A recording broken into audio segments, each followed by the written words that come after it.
Morning, everyone. Come on in.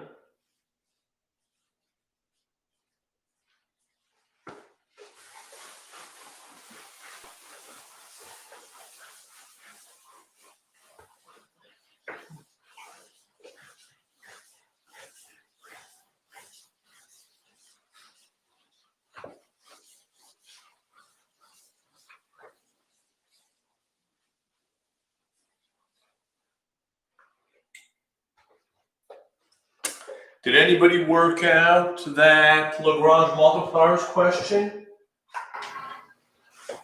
we were looking at last time? Morning, everyone. Anybody try that Lagrange multipliers question to answer the question, do we actually have a maximum here? I remember we were looking at the function z subject to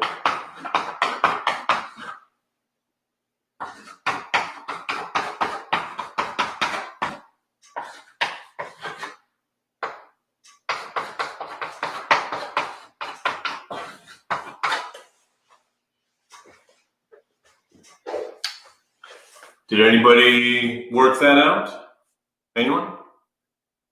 Nothing? We were almost there last time. I just couldn't see it. Right? When we equated the two,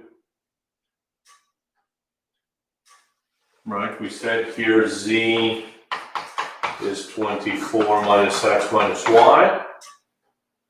And if you work out z squared,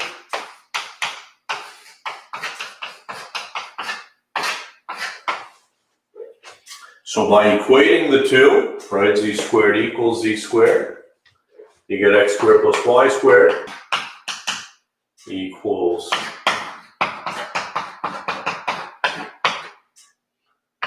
and if you work that out, this times 2, so minus 48x minus 48y plus x squared plus 2xy plus y squared, right? So all of that is equal to x squared plus y squared. These cancel out.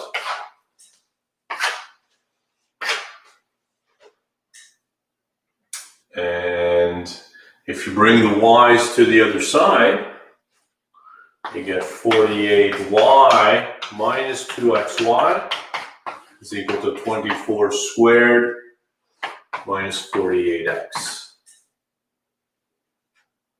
Factor out a y. This is where we stopped. I don't know why we stopped there. Factor out a y.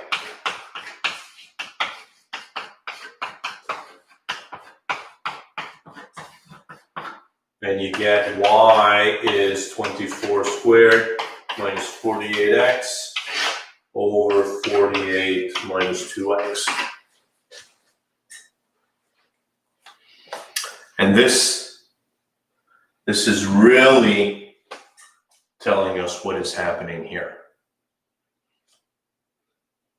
in the following sense, right? I mean, we started. You understand that this is some kind of cone, and this is a plane. So we're looking at the intersection of the two. Right, you've got your cone.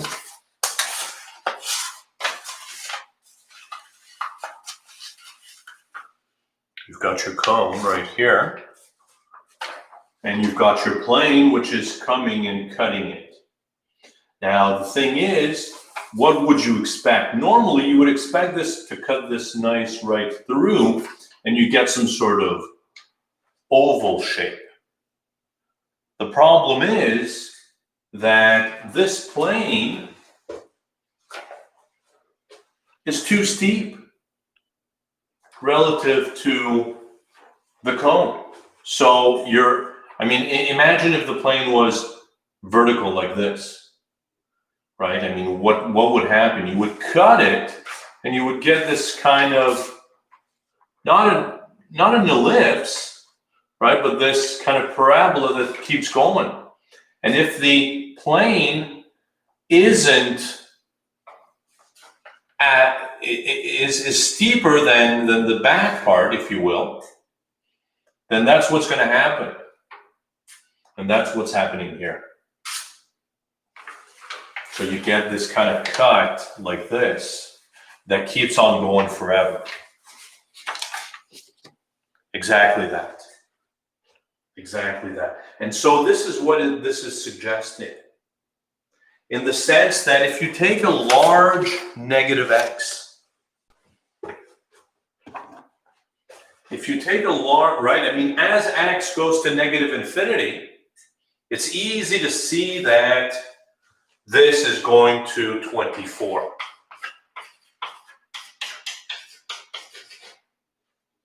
As x goes to negative infinity. So if you take a large negative number,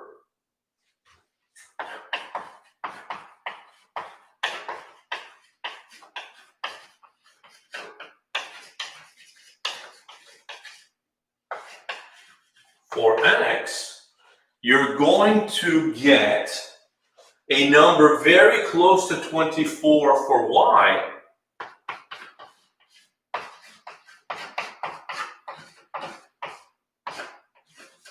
You get y is approximately 24. And z, right? Whether you plug it into this one or that one, it doesn't matter. Y is going to be approximately 24, so these cancel out. X is negative, so bring it over to the other side, it becomes positive, and you get a large positive number. Z is going to be a large positive number. And there it is. So no absolute maximum for z.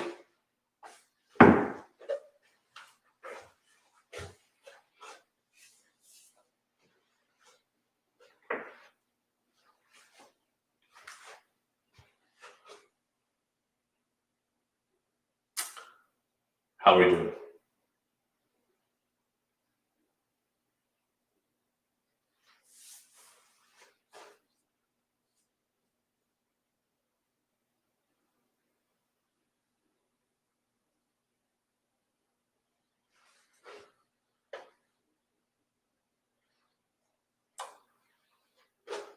Yes, let's move on.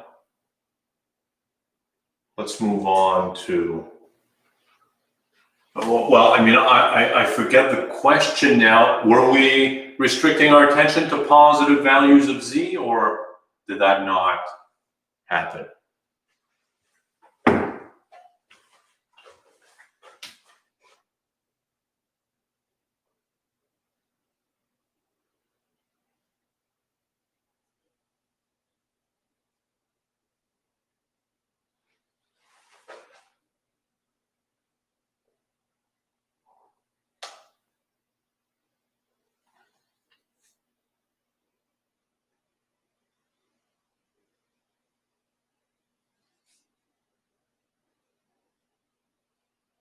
All right, but anyways, so I mean, we were almost there, right? I mean, if we had solved for y, we would have been hopefully able to see.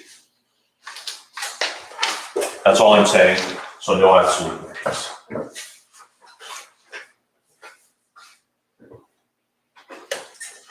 All right, but enough of this. I mean, look.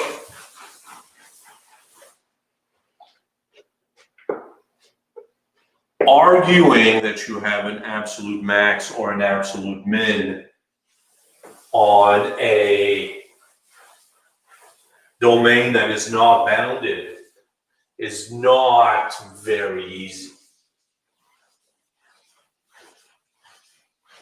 And, you know, I mean, I wouldn't expect that to come up.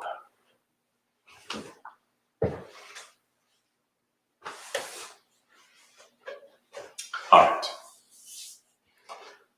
Let's go back to integrals. Our goal was to extend integration to higher dimensions. And we saw that, I mean, the setup is, I mean, the beginning is the same in the sense that we can do a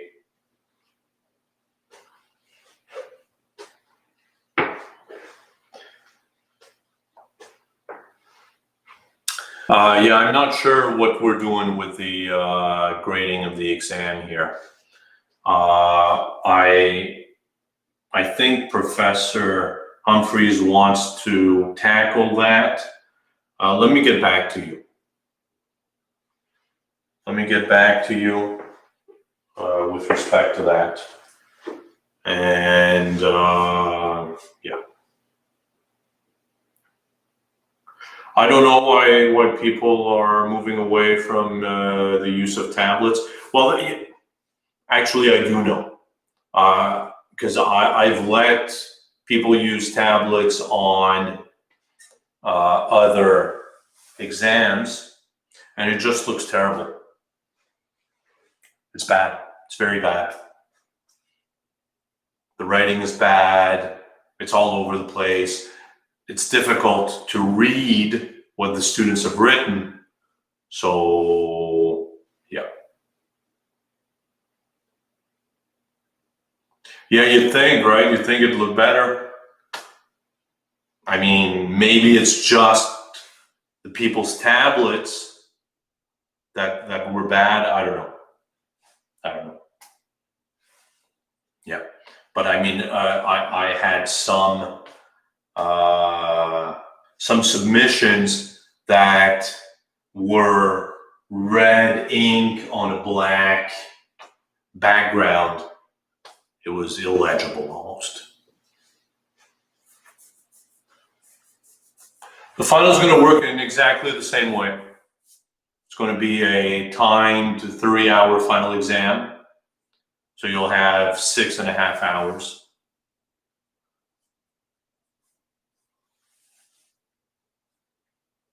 Yeah, so as Dan points out, the resolution goes down. Yeah, so that's probably why. I believe it will be at least a 48-hour window, maybe 72. I'm not 100% sure about that. So at least 48, if not 72. Let me address something, though, with respect to the midterm. For those of you who read the instructions, you were not allowed to use the full power of the internet, right? You were not allowed to use websites like Wolfram Alpha, and that's going to be the case for the final as well. So keep that in mind, right? A calculator was allowed, but open book was allowed, open notes, but nothing else.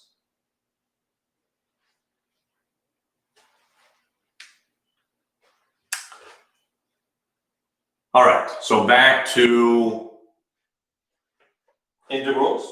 And as we saw last time, the idea of Riemann sums extends immediately, and a function is Riemann integrable if the limit of the Riemann sums exists and is the same regardless of what points you take. So in particular, you can continuous functions are Riemann integrable.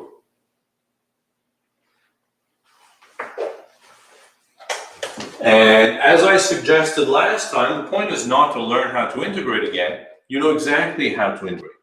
The point is setting up the integral properly. And let's take an example of what that means.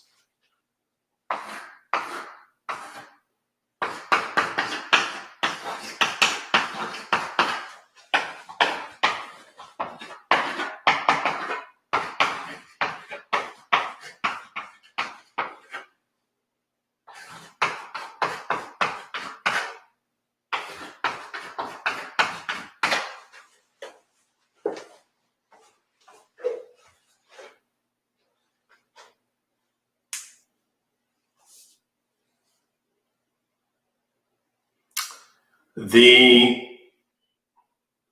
exam schedule that is out is the start of the exam. So if the exam is on December 25th at 9 a.m., that's the start of the exam. Of course, it is not on the 25th at 9. So you can, I have absolutely no clue when it is, but you have the final exam schedule. So the day and time that's written there is the start. Is that right? Ah, Jesus. All right, let me look into that. Forget what I said. If any is suggesting 263 is doing it the other way around. Wow. All right,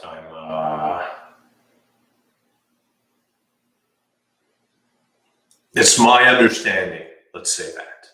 I'm going to, I'll look into that, but it's my understanding that the day and time that is posted on the exam schedule is the start time.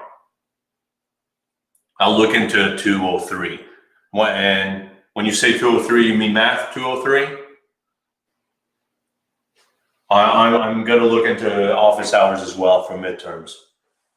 Everything to come. I mean, I have no time right now. So let's get to work because we haven't done anything. Here, S is the square, where X varies from 0 to 1, Y varies from 0 to 1. Let's draw a picture of what's happening here.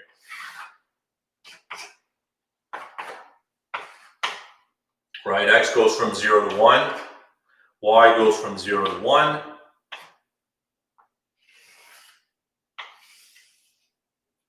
Right, so you understand that you're integrating over this domain, and then you have this function hovering above in the Z dimension, right, in the third dimension. And we're looking for the volume underneath the function restricted to this domain. Now, this is a very simple example just to get us started, right?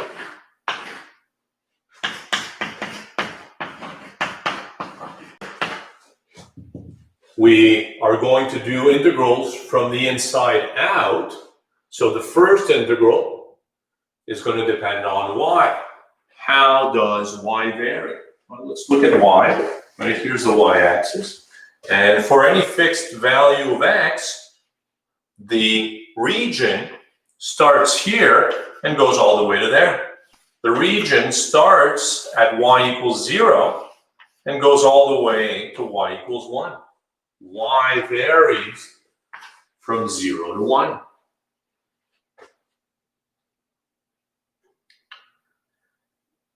And once y has been described, what I like to do is project everything, squish your region to the x-axis.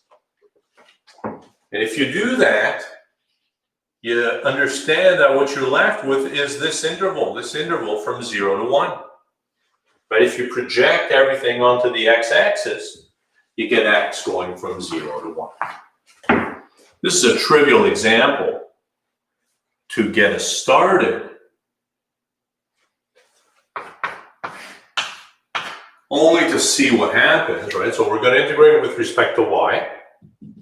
And as you know, in the case of partial differentiation, all the other variables are treated as constant. So here, x is going to be treated as a constant. Antiderivative of y squared, you know that to be 1/3 y cubed. And you plug in. So plug in the top, subtract plugging in the bottom. When y is 0, the whole thing is 0, and there it is. And now integrate again with respect to x. 1/3, 1/2 x squared from 0 to 1, and it's easy to see that we get 1/6. right? The S was the square 0 to 1, 0 to 1 for x and y. We describe how y varies first. So for a fixed value of x, y goes from the x-axis, y equal to 0, all the way to y equals 1, right? This is the region we want to describe. Again, just a trivial example to get us started. Here's the better question. What if we only wanted half the square?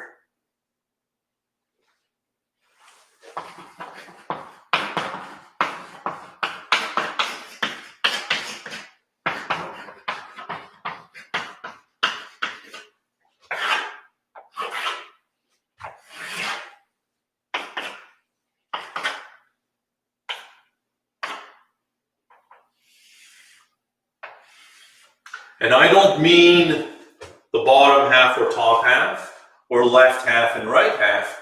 What if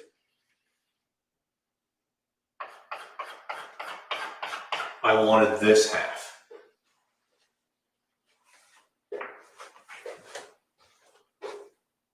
Right? What if in the xy plane I wanted this top half triangle?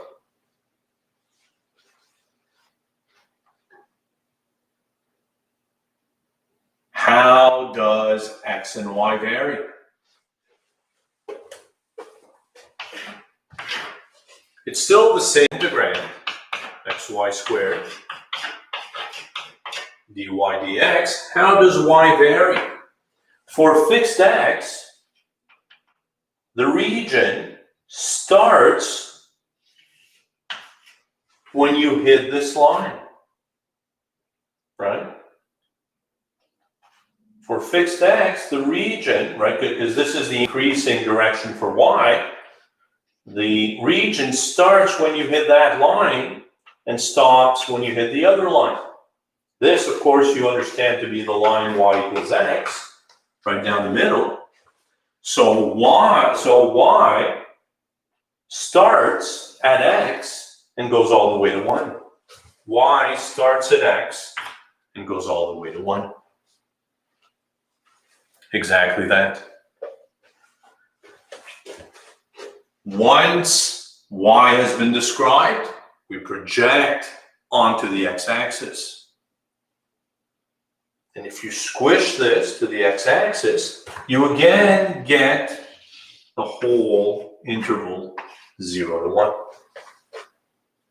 Think about what we're saying here. If you take any point in 0 to 1, your region starts at x and goes all the way to 1.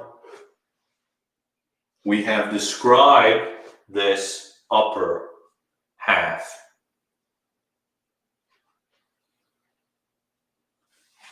This upper half of the square.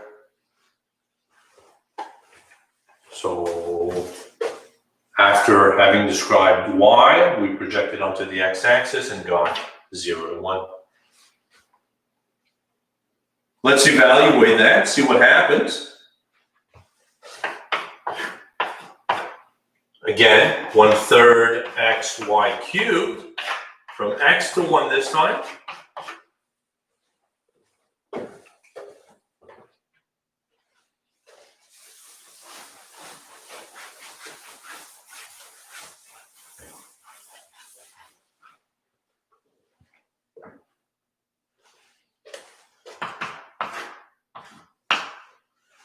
So plug in the top limit. Subtract plugging in the bottom limit.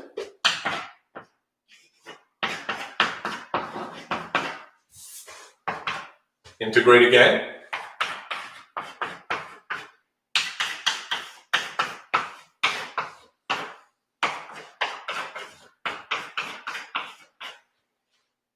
There it is.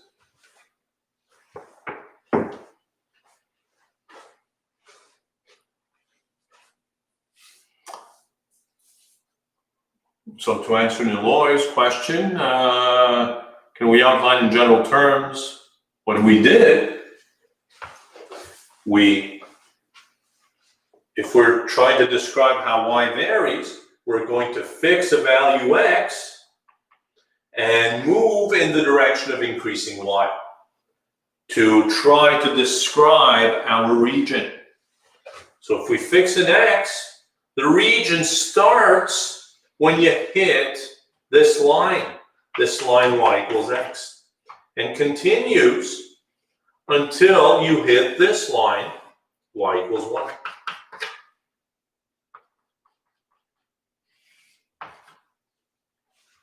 So y goes from x to 1. Once a variable has been described, we project onto the remaining axis.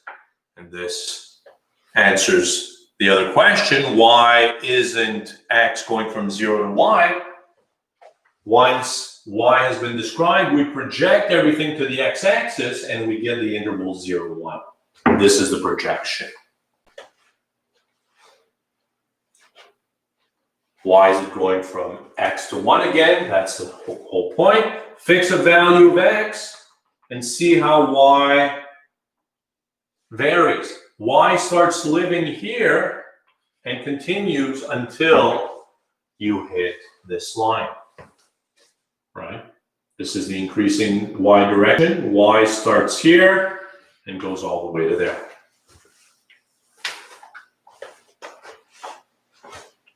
So there we go. Let's repeat the same question, but instead of integrating dy dx, what if we had set it up dx dy?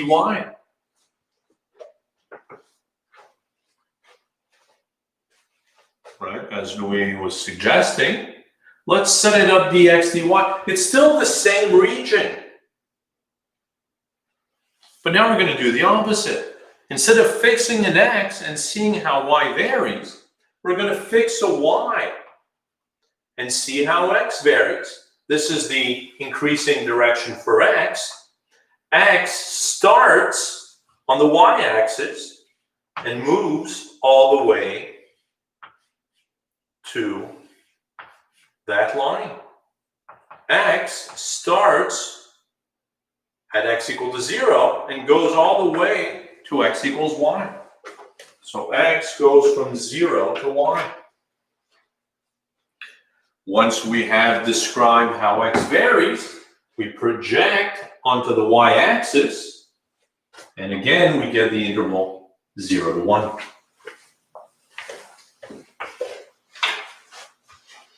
This describes exactly the same region as this did. So we would normally expect the integrals to be the same. Let's see if they are. When you integrate it with respect to x, you get 1/2 x squared y squared. Remember that these limits are for the x variable only, right? So this is 1/2 y to the 4. Integrate, and you get 1/10 y to the 5, which is 1/10. Is that the same? Maybe we should put everything over a common denominator. Common denominator of 30. And we get 5 minus 2, which is 3/30, which is 1/10. Exactly the same as we might have expected.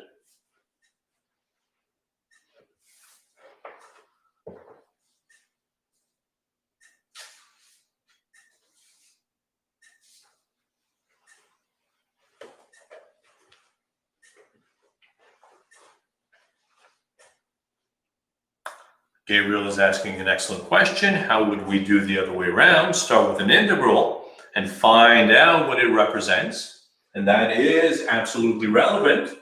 And that's going to depend on the bounds of integration. Right? Here we're starting with the domain, and we can get to that. So it's very similar to start with that and go backwards. You have to understand what this means. Somebody was asking me to explain the y equals x again. Let's not do that. We've already done it 3 times. Instead, let's do something else. Let's ask the question, what if we wanted the lower half?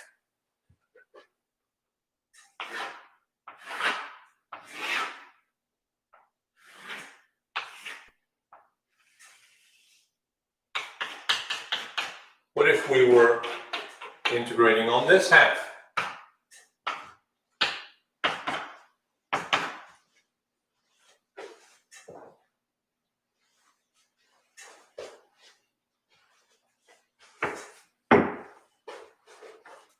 Right? What if we were integrating on this half? And let's ask the question, so same function, xy squared. Let's describe how y varies. This is the region we want to integrate. This is our domain of integration. How are we going to describe this region? By describing y first. So fix an x. This is the increasing direction for y. So how would you describe your region? Your region starts living as soon as you hit the x-axis and continues until the line y equals x.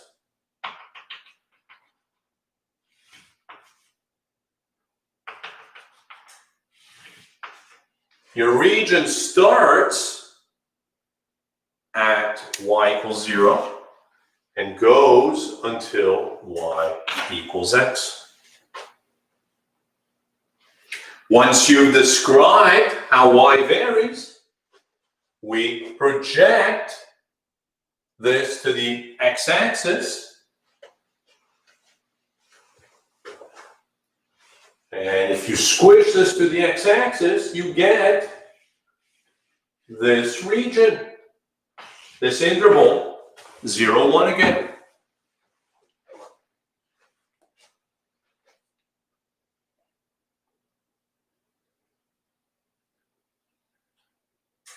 Integrate. Right? You see that the integration is trivial, right? X is constant. Antiderivative of y squared is 1/3 y cubed from 0 to x. And we get 1/3 x to the 4. Integrate that, 1/15. X to the 5 from 0 to 1, which is 1/15. And as you might have expected, if you add this part and you add this part, which we found originally to be, what did we have, 1/10? So the area underneath the function in this region was 1/10. Area underneath this region was 1/15. And 1/15 plus 1/10, I don't know what that is. This is going to be 2 plus 3, that's 5/30, which is 1/6, exactly the volume underneath the whole thing, right? If you do the whole square, or you do this half plus this half, you get the same thing.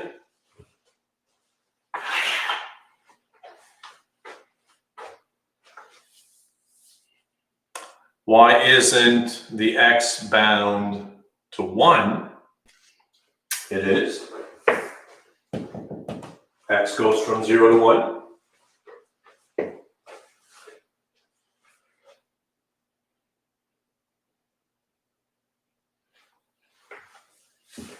All right. Let's do a few examples from the book.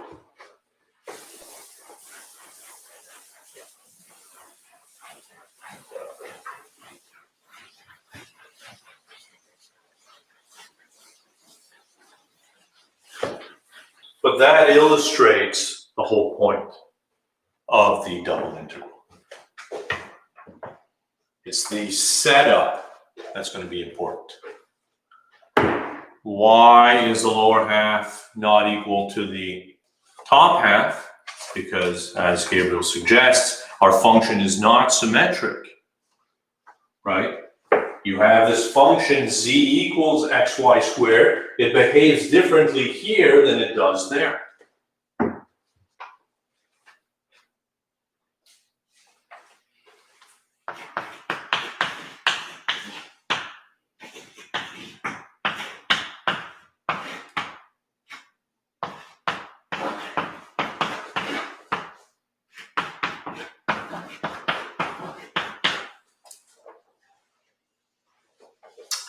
But we have a square. Indeed you do.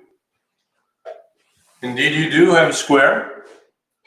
But that doesn't mean anything. I mean, think about the one variable case. Just because you have an interval, if you split it in half, it doesn't mean both halves have the same area. Right? If you take a function between 0 and 1, just because you split it at 1/2, there's no guarantee that this area will be the same as that area.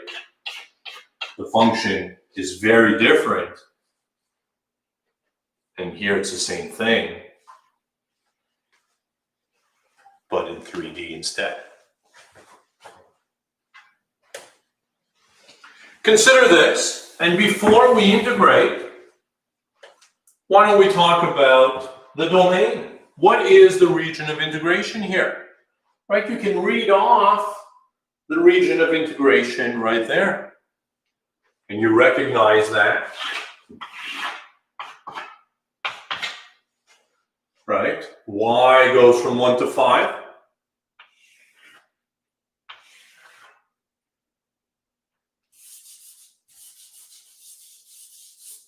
Y goes from 1 to 5, and x goes from 1 to 3. Right, so you see that you have this rectangle here.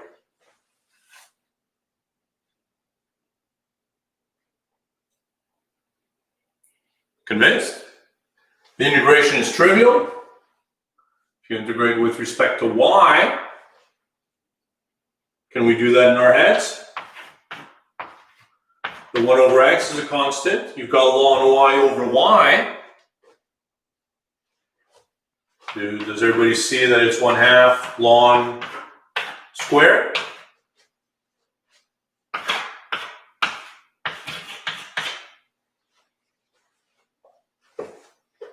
Is that clear to everyone? No? Not so much?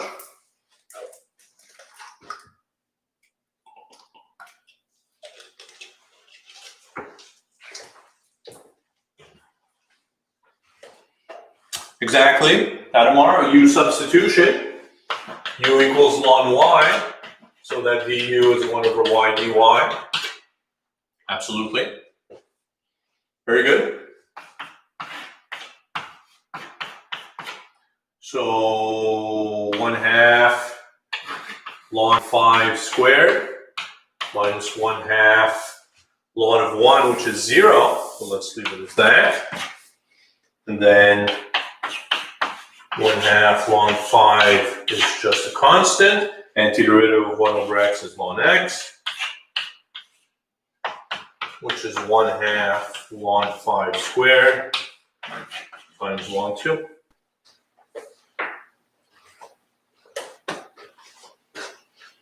Niloy, what are we talking about here? The y bigger than 0 business. Was that referring to number 20 or the previous one?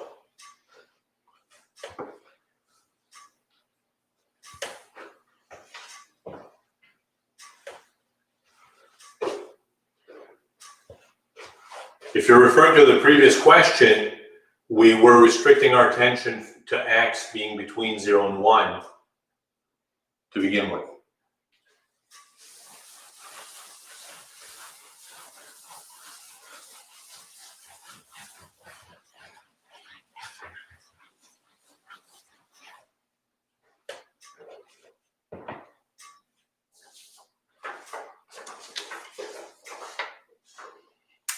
If we wanted half the square,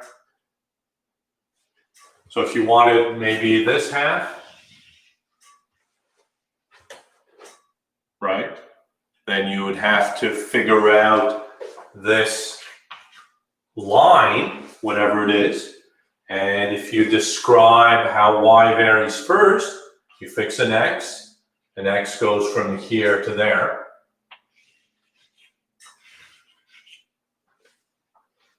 And once y has been described, you would project onto the x-axis, and you would get the interval 1 to 3.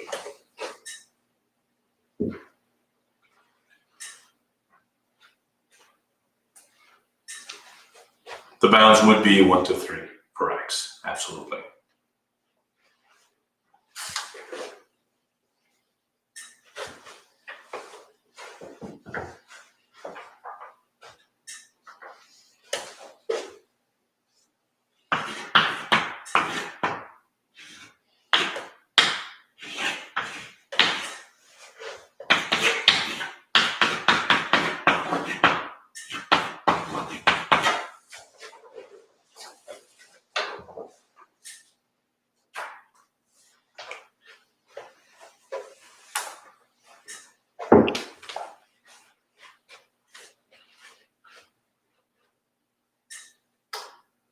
Do we want to discuss the domain of integration here?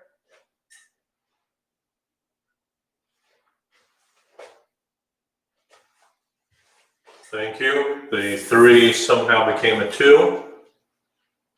Absolutely. Absolutely, thank you.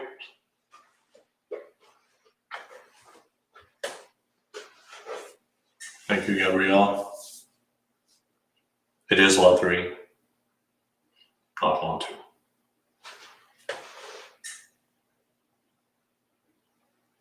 Is the domain always based on a square? Of course it is not, right?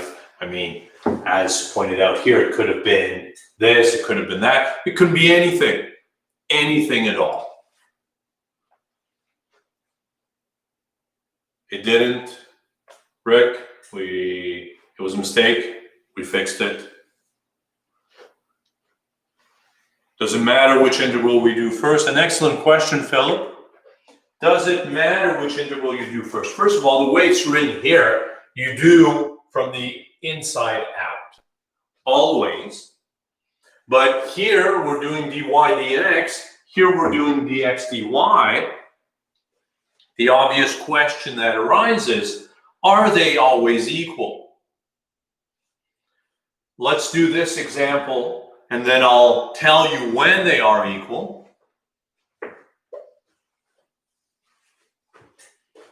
Here we're integrating with respect to x. So you know that you're treating y as constant, right? This y e to the negative y is going to be constant, and we're just integrating e to the x, whose antiderivative is e to the x.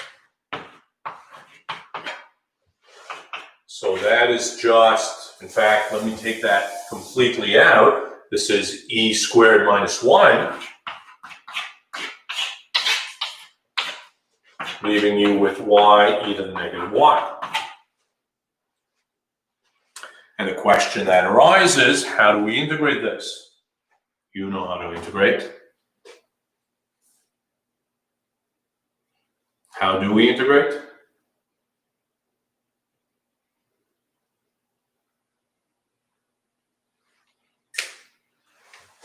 By parts, very nice. Nathan, thank you. U equals y, dv equals e to the negative y dy.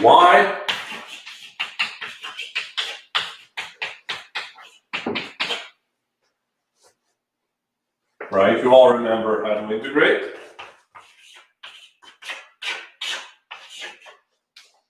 uv minus the integral of v du.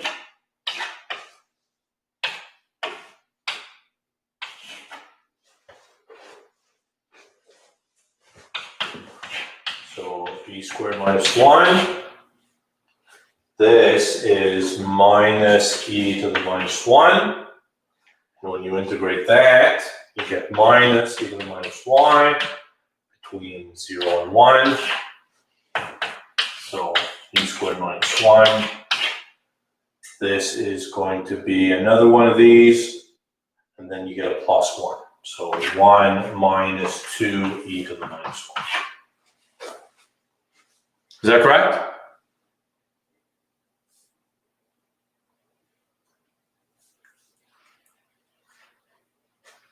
Well, I mean, look, I know it's been a good 6 months since you've done integration. Some of you may have forgotten a bit about it. It'll come back. It comes back quite rapidly.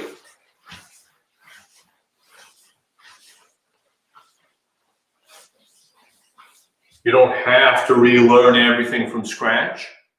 And as long as you do some exercises, in the book, you'll be reminded of what you need to know. And that's enough.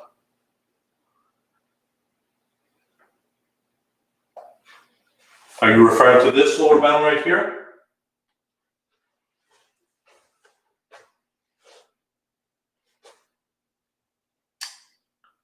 Louis, I think we did have 2 of the e to the negative 1s. That's why I have this 2 here. Yeah, exactly. Right, another e to the negative 1. So minus 1 is the minus 2. And then when y is 0, you get the positive 1. Integral tables. No. This isn't Concordia? What are you talking about?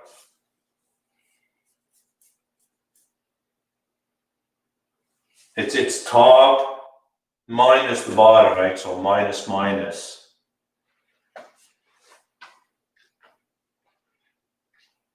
All right. So question,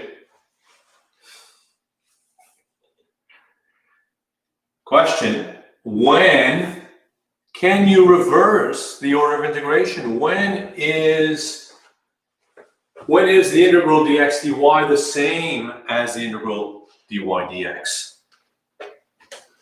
And that is answered by Fubini's theorem.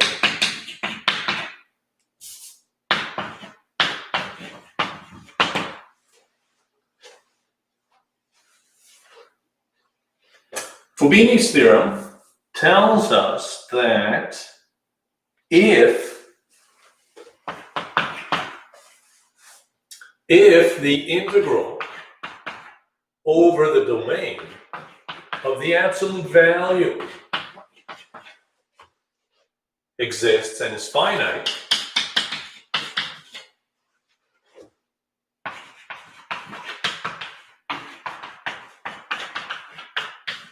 or if the integral of the absolute value, well, actually it doesn't even need to be finite. Let me remove that. No, wow.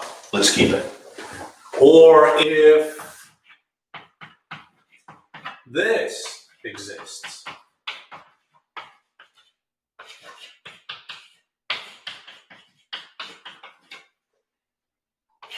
So as long as one of them exists and is finite, then they're equal without the absolute value.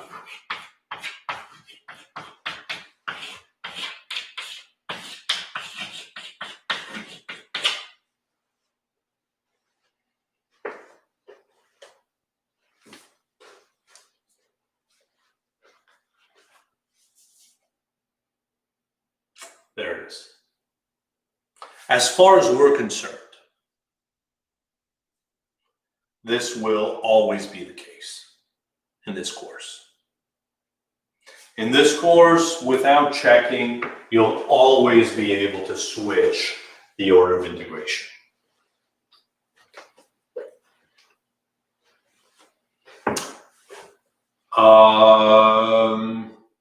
No, you know, the only proof I know for Fubini's theorem is in the case of the Lebesgue integral, which is why the whole measure theory was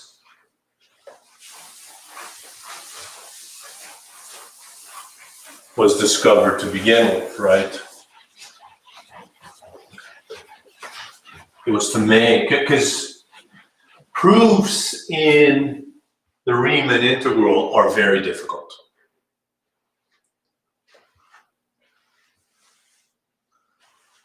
Proofs using the Riemann integral are very difficult, so to make things easier, we generalized to a Riemann integral, to a Lebesgue integral, and developed the whole machinery behind it, making the proofs much easier.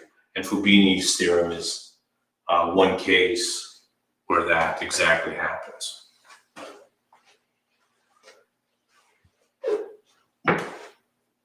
So Louise is asking, will always be finite?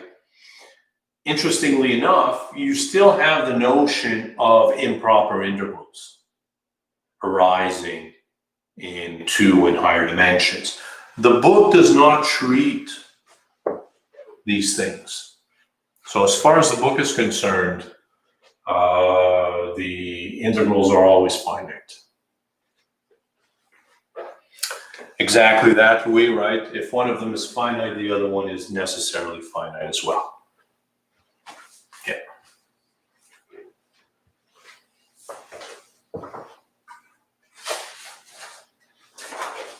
So again, my point is, a simple example of when these two things are not equal is not trivial.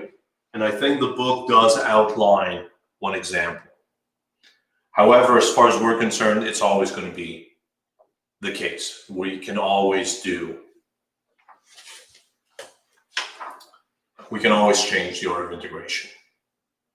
Tiffany is asking if we can do an example where the domain is a circle. I think we have, do I have one coming up? I have one coming up. Yeah. I don't know if we'll get there, but consider the following. Find the volume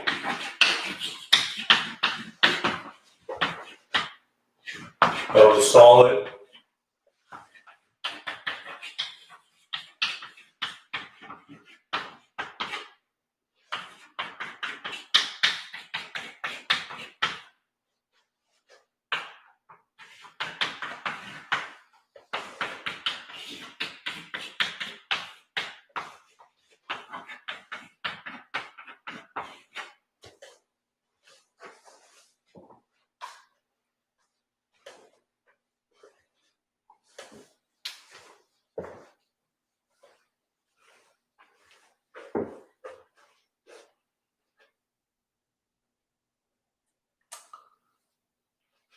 Well, Amanda is asking, is the inner integral always x and the outer integral always y? No, you're going to do whatever is easiest for you. Fubini's theorem allows you to do whichever one you want. So now it's going to be up to you to decide what you want to do.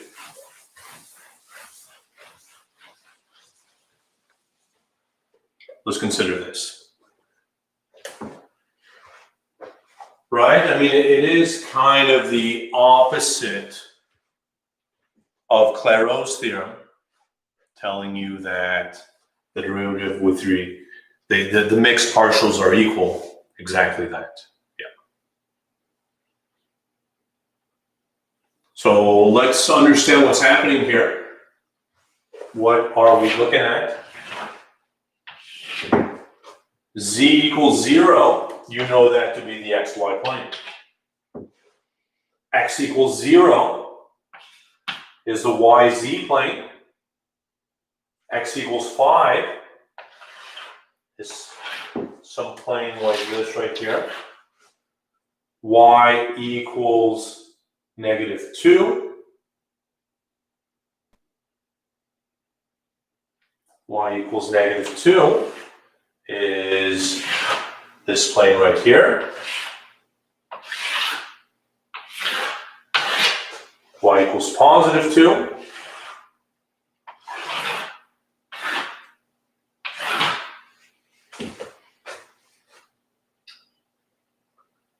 And then you have this thing hovering above.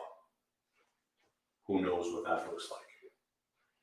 So we're really looking for the volume underneath this, restricted to this region.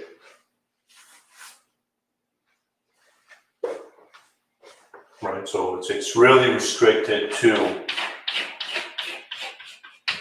this rectangle right here.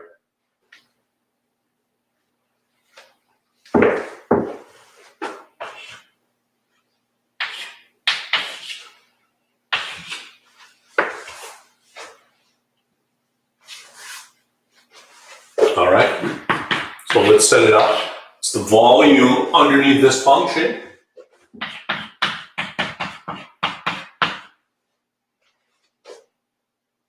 And again, you have options. You can set it up dy dx or dx dy. It's really up to you.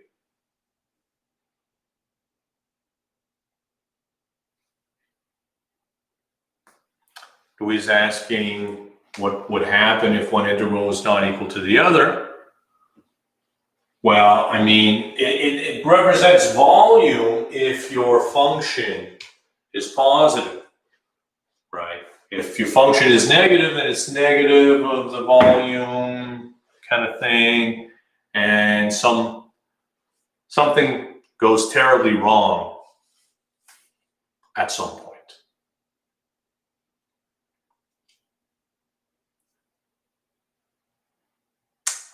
How does the fundamental theorem of calculus extend to higher dimensions? Well, since it's just partial derivative or partial integration,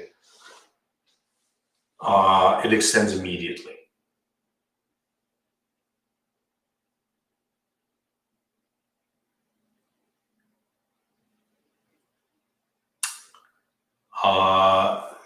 So to answer Louis' question, what happens when Fubini's theorem fails? Have a look. There's a question. So I believe there's a question. There's usually a question in all of these calculus books that gives it to you step by step. They give you a function and they show you what happens. So it's going to be one of the last questions in this section, I suspect. Maybe we'll have a look at it together next time. But I mean, you can have a look at it over the weekend if you want. Question is now, how do y and x vary? We want to describe y first. Y is going to go from here to there. Y is going to go from -2 to 2. Once y has been described, we project onto the x-axis, and you see that when you collapse everything to the x-axis, you get the integral 0 to 5. And somebody was asking, do you need to draw a picture? You absolutely should. Because otherwise it's impossible to figure out what's going on. And you're just guessing, right? If you're looking at this, which is a very simple example, right? Because the domain is just a rectangle. So there's almost no thinking here. But as soon as the domains become more complicated, we're in big trouble. Cam wants us to go through the domain. I mean, you recognize that these things are all planes, right? Z equal to 0 is the xy plane. So we're looking at the stuff above this. X equals 0 is the yz plane. So towards us, right, bounded in the back by this yz plane. X equals 5 is this plane right here. So it's the stuff in between the yz plane and x equals 5 plane. And then It's the stuff in between these two planes as well. So it's below this function and above this rectangle in the xy plane. And it is possible that you get a function of y and z instead of x and y. And you do whatever you want to do, right? You describe what, it's the process that's important. You've described how y varies, and then you collapse onto the remaining axis. What if z was not zero? Well, then you have to adjust, right? You have to adjust. Again, this is a very simple example because it's just getting us started, but all of these things become more complicated. Let's integrate quickly. X squared y plus 1/3 xy cubed from -2 to 2. So this is 4x squared plus 1/3 x, 2, 4, 8, 8 plus 8 is 16. Is that right?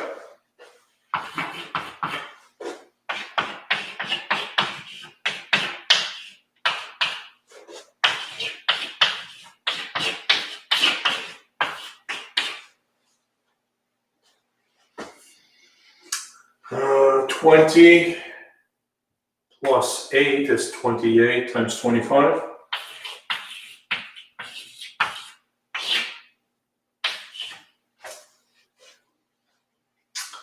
$625, is that 700? 700 over 3? Is that right?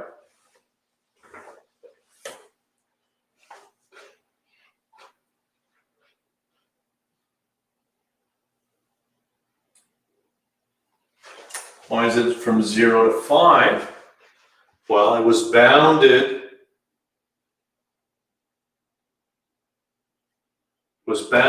By the z equals 0 was the xy plane. X equals 0 was the yz plane, right? So it's bounded by one plane like this, one plane like that. Also bounded below by the xy plane. And then the y equals -2, y equals 2. So, right, so like this and like that with bottom. And this function on top, which we did not.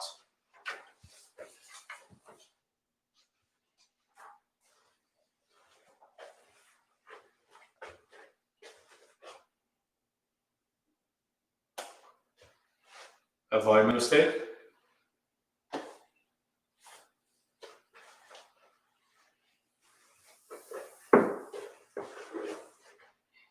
Four times 25. Have I made a mistake?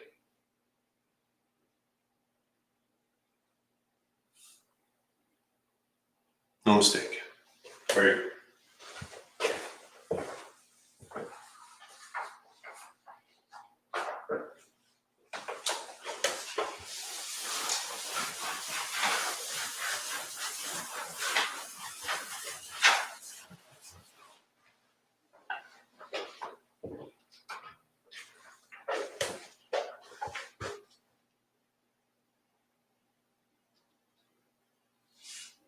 All right.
All right, consider this.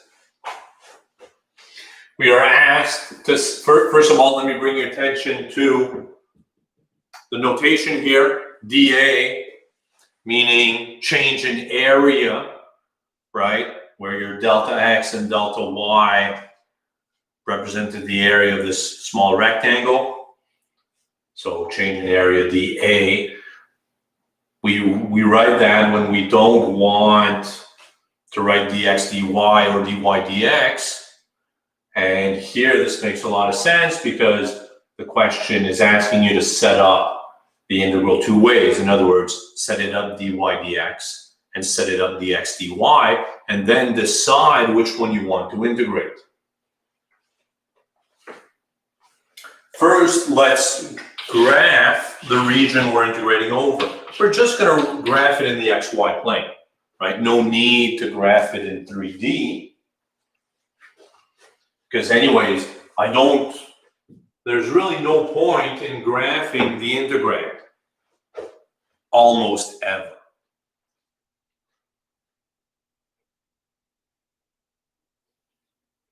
So, y equals x, you know what that looks like. Y equals 4, you know what that looks like. And x equals 0 is the y-axis. So this is the region we're integrating over.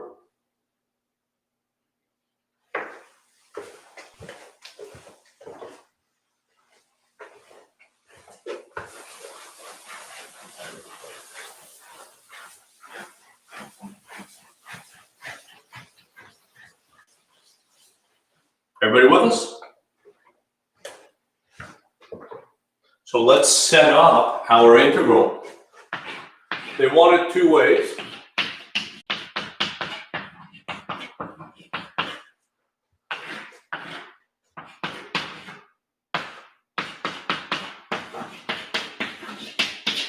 So dy dx and dx dy. Are we buffering?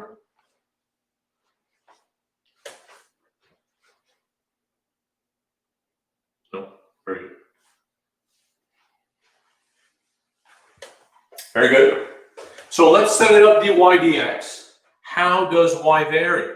We fix the value of x, right? And this is the increasing direction for y, right? So the region starts when you hit this line and continues until you hit this one. You see what's happening?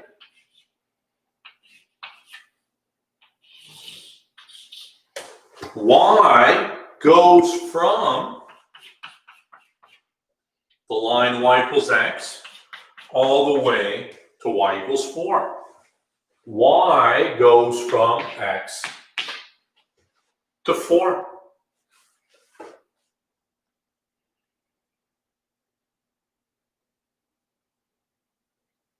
Once y has been described, we project onto the x-axis, so squish everything down to the x-axis. Clearly, you get the integral from 0 to 4. Right? If you project everything down to the x-axis, 0 to 4. Convinced? No. It's best to do the bounds immediately. Don't put that off. Because of course, right? I mean, here, since the bound depends on x, you're not going to be able to do the second integral. So you don't want to do that. Let's set it up dx dy before we do anything. How does x vary? For a fixed value of y, right, again, this is the increasing direction for x, the region starts as soon as you hit the y-axis and continues until you hit the line y equals x. Is that clear, everyone? This is of tremendous importance. This is an easy example to illustrate what's happening, but it's always like that. So x goes from x equals 0 to x equals y. And once x has been described, we would project everything to the remaining axis, to the y-axis, and you get this interval right here. Y goes from 0 to 4. How are we doing here? Questions? Anybody? No? Well, now we need to decide which of the two intervals we're going to evaluate. And that's really up to you. We want to go with the simplest one. So let's think about this. If you integrate with respect to y first, how do you integrate this? Philip is asking, can it be bounded by y instead to which y? Where y? I don't know what integral you're... The second one is easier, right? I mean, here, if you integrated this with respect to y, as Louis is suggesting, you're thinking ahead and you're going to have to integrate by parts twice to get rid of the y squared. That's a lot of work. Does the outside integral always contain just constants? It better. Absolutely. Right? Because think about what's happening. You describe one variable and then you project onto the remaining axis. And in your remaining axis, you just get an interval. No x's, no y's. I don't get y, it's from x to 4 and not 0 to 4.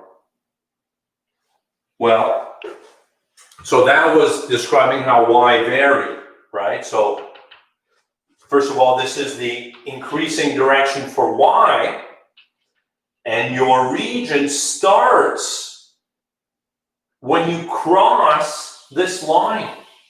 Because before, this was not part of the region. Your region starts when you cross that line and continues all the way to this line. So it starts at y equals x. Y varies from y equals x to y equals 4. If it went from 0 to 4, it would have been this whole square. But that's not what we want.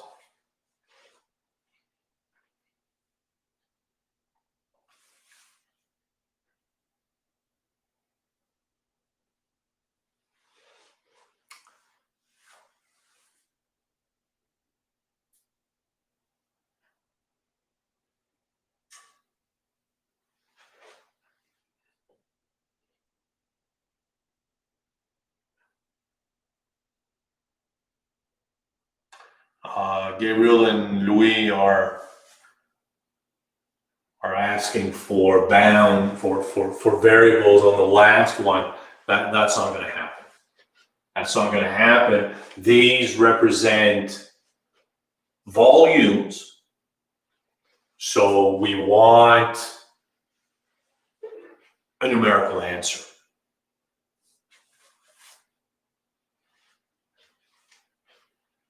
And back to deciding which one we want to integrate, this one requires integration by parts twice, whereas this one, integrating with respect to x, nothing. So we're going to go with the second one. Go ahead and integrate that second one while I read Adamar's question here.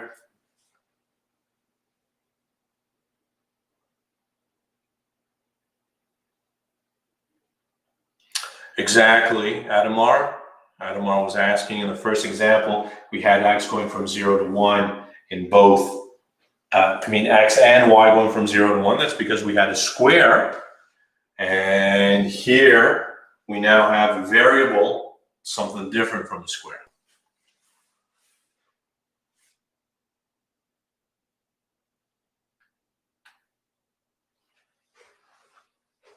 Somebody's asking, how do we know in the first integral we consider the arrows going right? I mean, it's not going right or up or left.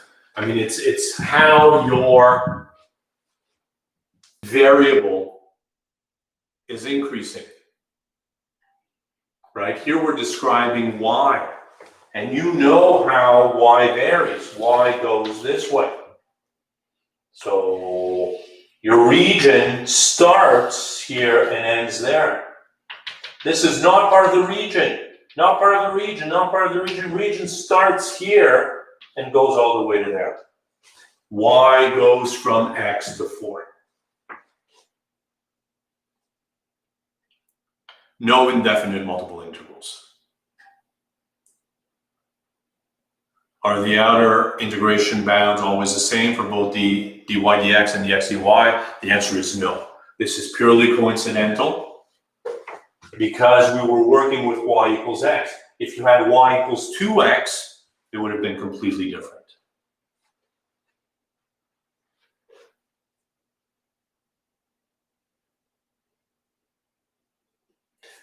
Gabriel, the answer is with a lot of difficulty. You would have to break up your region into many parts. We decided to integrate this one. I'm sure you've finished that up already. Let's do it.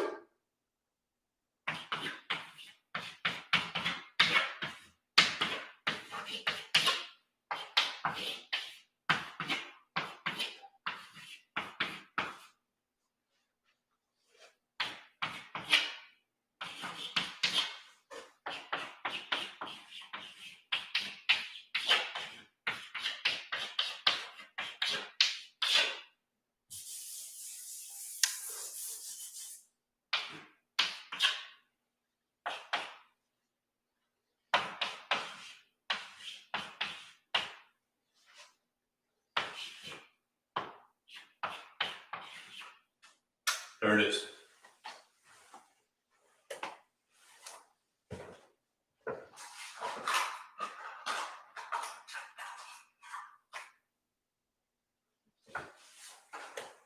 Is that correct?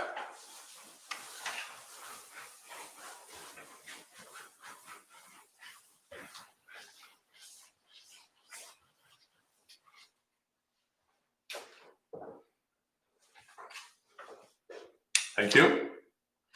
Why does the variation of x and y change? Shouldn't it be the same bounds, but switched with the second integral? No, no, no, no. That depends on your region. Switching the order of integration is not just switching, just interchanging the bounds. You have to always go back to your domain. And that's why it's crucial to graph here. It's crucial to graph the region of the domain of integration so that you know what you're integrating over, so that you can describe it appropriately. Let's take another example. Same question, we're asked to set it up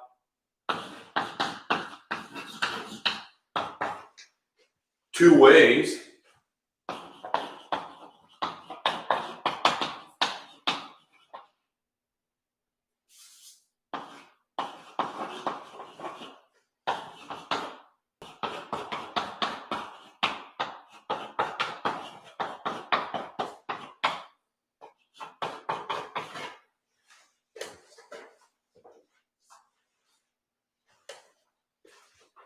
Did we forget y squared?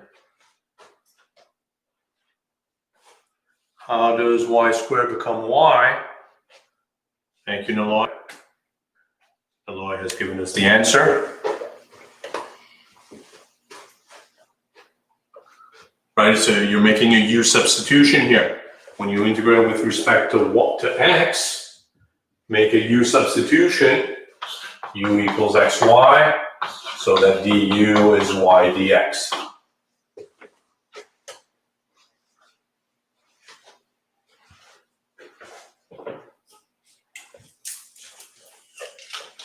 Or convince yourself otherwise, if when you differentiate this with respect to x, this is a constant, Derivative of the exponential is the exponential, e to the xy, times the derivative of the inside, and you get your y squared that you started out with.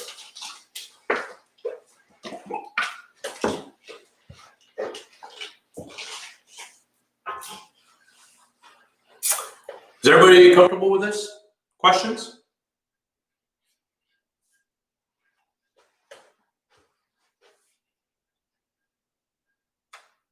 Set up your domain. What is the domain of integration? Y equals x cubed. You know what that looks like.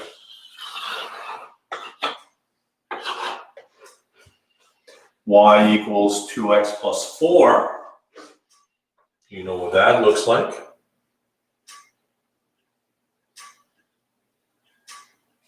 Looks like something.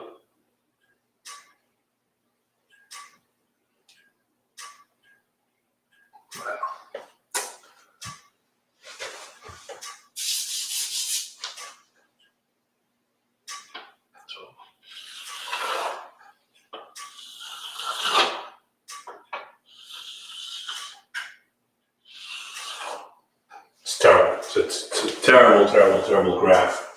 Terrible graph, but x equals 0 is the y-axis. So I don't need to graph it here. And this is the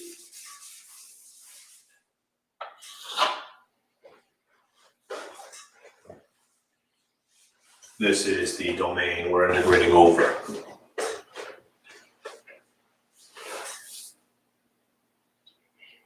All right. Let's set it up. Let's set it up.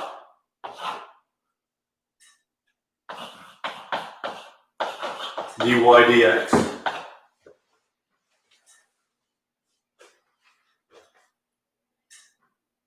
First of all, do we want to figure out where these intersect? Seems like a good question here.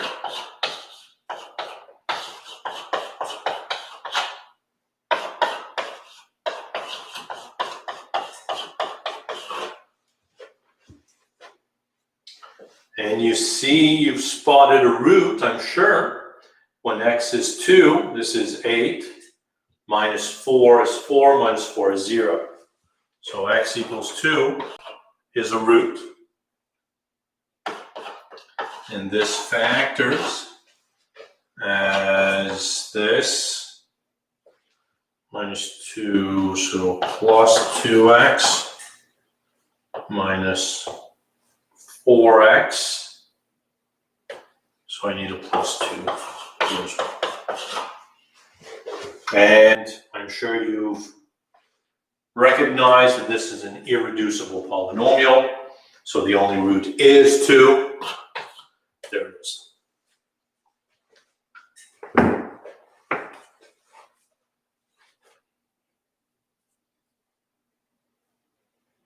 So they intersect only at 2.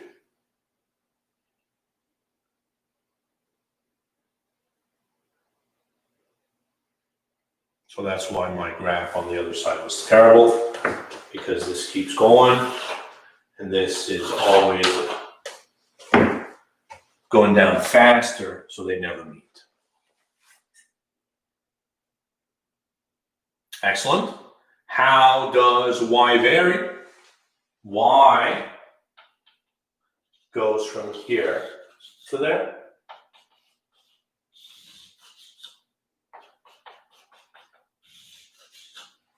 Is that clear to everyone? Is anybody not getting this? How the y varies? Y goes from? You tell me. Y goes from? From what to what now?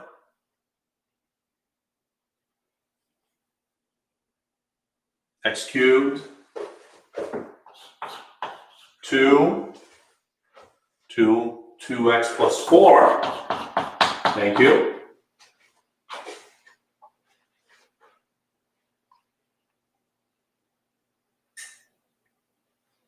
exactly that.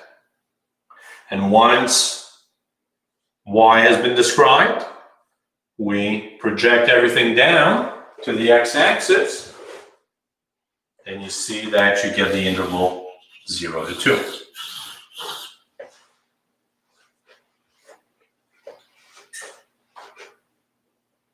Cubic. X squared is a quadratic, x cubed is a cubic.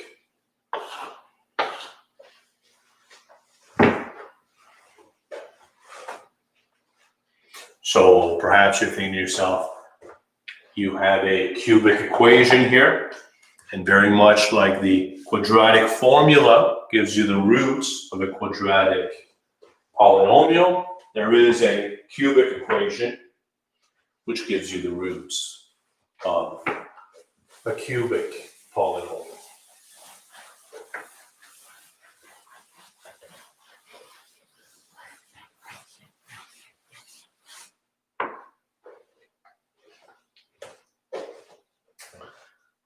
Let's postpone questions about mistakes in grading. I'm going to, I think Professor Humphreys wanted to take care of all of them. I'm going to check if that's what he wants to do or if I misunderstood. Gabriel's asking if I know why we don't learn the cubic, but we do learn the quadratic. I do know why. The quadratic is a very nice, simple, short formula. The cubic will take up the whole board to write down. And the quartic, for polynomials of degree 4, will not only take up one line of the board, but is going to take up the whole board. So the quadratic is enough. A short version of the cubic equation. Well, here's the thing. I mean, cubic and quartic, and Mies is asking the good question, quintic is unsolvable. Here's the thing. Quadratic, cubic, quartic, degree 4, have formulas involving roots, products, quotients, sums, differences, and so on. Degree 5 or over have been shown not to have formulas of this kind. However, if you allow for any other functions, in particular a tangent, then they do. So there might be a simpler formula for cubic equations that don't just involve roots and so on. Maybe if you allow for another function, things become simpler. Let's finish this up. We were asked to do it two ways. Here we did the dy dx. Let's do the dx dy.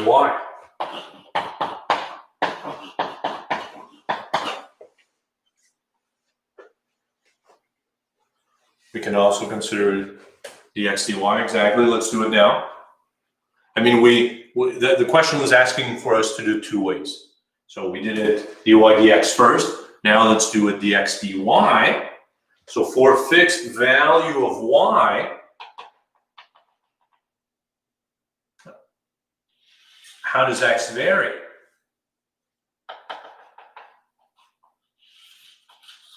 Well, x goes from the y-axis to there for a while until you hit here. And then it starts to go from here to there. You see the issue, right?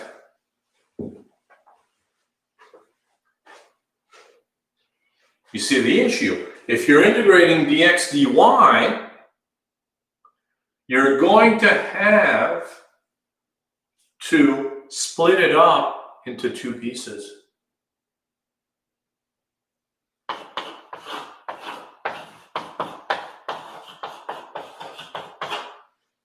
In the beginning, x varies from the y-axis to this function, which is x equals cube root of y. So x goes from 0 to cube root of y.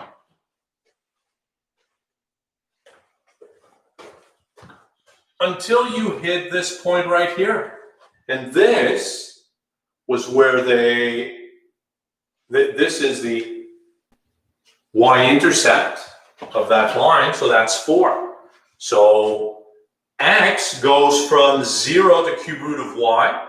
Once that has been described, you project onto the onto the y-axis, and you get the interval 0 to 4. But that's only for this region right here. You're still missing this sliver. And how does x vary here? X starts from this to that. X starts from the line, which is the line x equals y minus 4 over 2. So x goes from that line all the way to this function, which is still cube root of y. And once that has been described, you project this onto the onto the y-axis. This had a height when x is 2, y is 8. So the projection is the interval 4 to 8.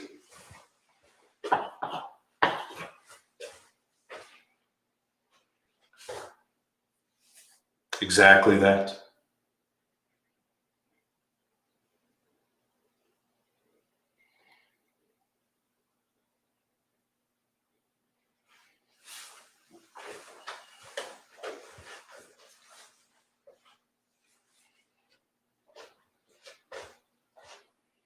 So clearly we don't want to do this because it's twice the work, right? So we're going to evaluate this interval. I'll let you do that. The integration is trivial, and as a nice exercise, you can make sure that your answer is correct by evaluating these as well and making sure that you get the same answer. James is asking if we're going to do spherical coordinates in class. Absolutely.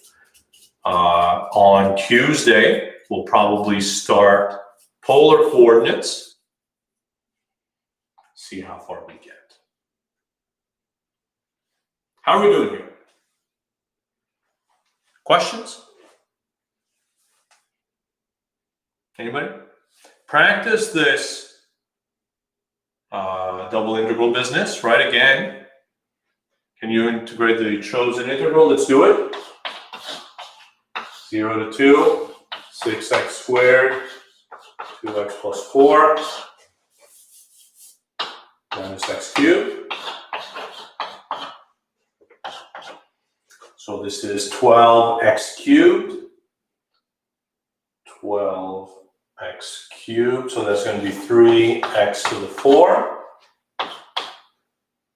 24x squared, so that's going to be 8x cubed. And minus an x to the 6, and 0 to 2. 16. What is that? 6 plus 8, 14 minus 8 is 8. 8 times 8, 64. You want to say 64?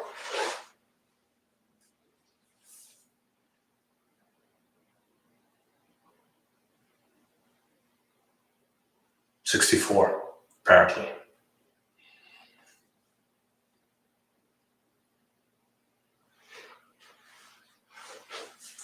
So my suggestion to you, do this. See what happens. How did we get...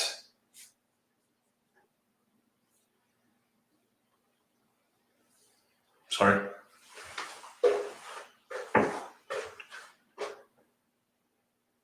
Hmm. 48. 4 times 4, 16. 16 times 3, 48. Ah, yes. Very nice. Very nice, very nice, very nice. Should have seen that. Should have seen that. Thank you. 48. Well, I mean, don't look at my work. Exactly.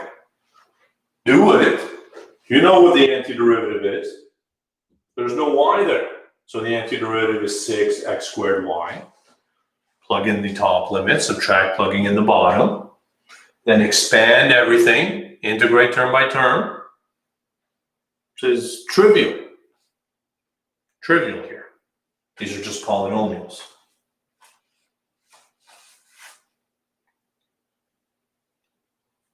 Look, people. What's the antiderivative with respect to y?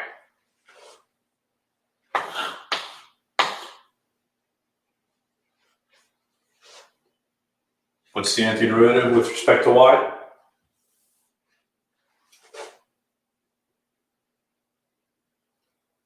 Somebody help us out.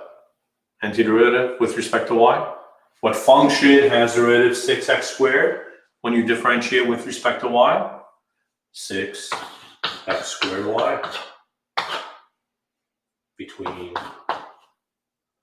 2x plus 4 and x cubed. Plug in the top limit.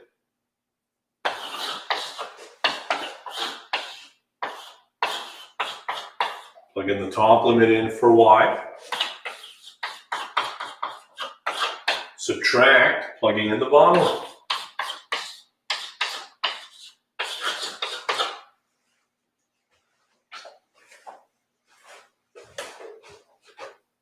There it is.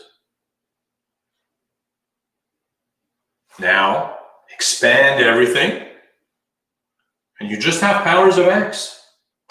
Integrate, term by term. There's nothing happening here.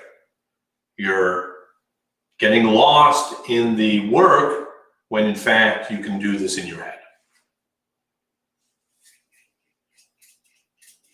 Don't look at my work, just do the integral.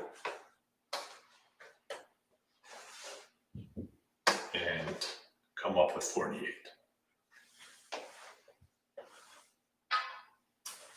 All right, good place to end. Thank you all for coming. I will see you next week. You guys have a good weekend.